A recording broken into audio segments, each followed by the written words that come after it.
March സംഘർഷ കേസിൽ youth Congress സംസ്ഥാന അധ്യക്ഷൻ രാഹുൽ മാങ്കൂട്ടത്തിലിന് ജാമ്യമില്ല.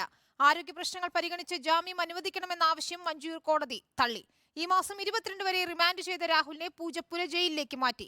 ജാമ്യം തേടി രാഹുൽ നാളെ സെഷൻസ് കോടതിയിൽ അപ്പീൽ നൽകും. തുടങ്ങിയിട്ടേ ഉള്ളൂവെന്നും വിജയൻ കാണാനിരിക്കുന്നതേ ഉള്ളൂവെന്നും രാഹുൽ റിപ്പോർട്ടറിനോട് പ്രതികരിച്ചു.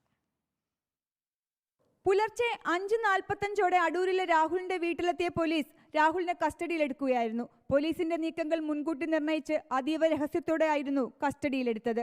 കസ്റ്റഡിയിലായ ശേഷമാണ് രാഹുലിന്റെ വിവരം പുറത്തറിയുന്നത്. കന്റോൺമെന്റ് സ്റ്റേഷനിലെത്തിച്ച് അറസ്റ്റ് രേഖപ്പെടുത്തി. പ്രതികരിക്കാൻ ശ്രമിക്കുമ്പോൾ തടഞ്ഞു പോലീസ്.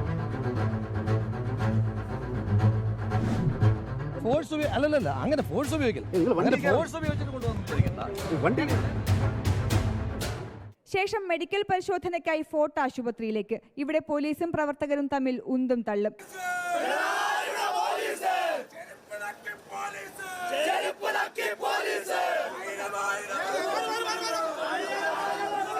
പിന്നീട് വഞ്ചൂർ കോടതിയിൽ ഹാജരാക്കി. നിയമവിരുദ്ധമായ അറസ്റ്റാണെന്നും സമൂഹ മധ്യത്തിലുള്ള പ്രതിയെ ഇത്തരത്തിൽ അറസ്റ്റ് ചെയ്തത് ശരിയായ നടപടിയല്ലെന്നും പ്രതിഭാഗം വാദിച്ചു.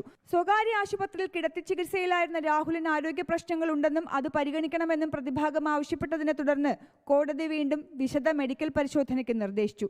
നിലവിൽ ആരോഗ്യ പ്രശ്നങ്ങൾ ഇല്ലെന്ന് കണ്ടെത്തിയ മെഡിക്കൽ റിപ്പോർട്ട് കോടതിയിൽ ഹാജരാക്കിയതോടെ രാഹുലിനെ 14 ദിവസത്തേക്ക് റിമാൻഡ് ചെയ്തു. പുറത്തേക്കിറങ്ങുമ്പോൾ റിപ്പോർട്ടറിനോട് രാഹുലിന്റെ പ്രതികരണം ഇങ്ങനെ: വിജയം കാണാൻ പോകുന്നതേ ഉള്ളൂ.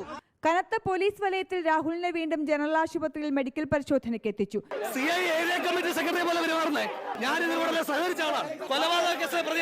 പിന്നീട് പൂജപ്പുര ജയിലിലെത്തിച്ച രാഹുലിനെ കാണാൻ PC വിഷ്ണുനാഥ് MLA അടക്കമുള്ളവരെത്തി. ഭക്ഷണം പോലും കൊടുക്കാതെ പ്രാഥമിക ആവശ്യങ്ങൾ പോലും നിർവഹിക്കാൻ അനുവദിക്കാതെയായിരുന്നു രാഹുലിനെ കൊണ്ടുവന്നതെന്നും സമരം ഇനി കാണാനിരിക്കുന്നതേ ഉള്ളൂവെന്നും പ്രതികരണം. രാഹുൽ മാങ്കൂട്ടത്തിൽ ജീവനോടുണ്ടോ അതോ പോലീസ് ജീപ്പിനകത്തിട്ട് തല്ലിക്കൊന്നോ എന്നറിയാൻ രാഹുലിന്റെ പാർട്ടിയുടെ നേതാക്കന്മാർക്ക് ഒരു റൈറ്റ് ഇല്ലേ?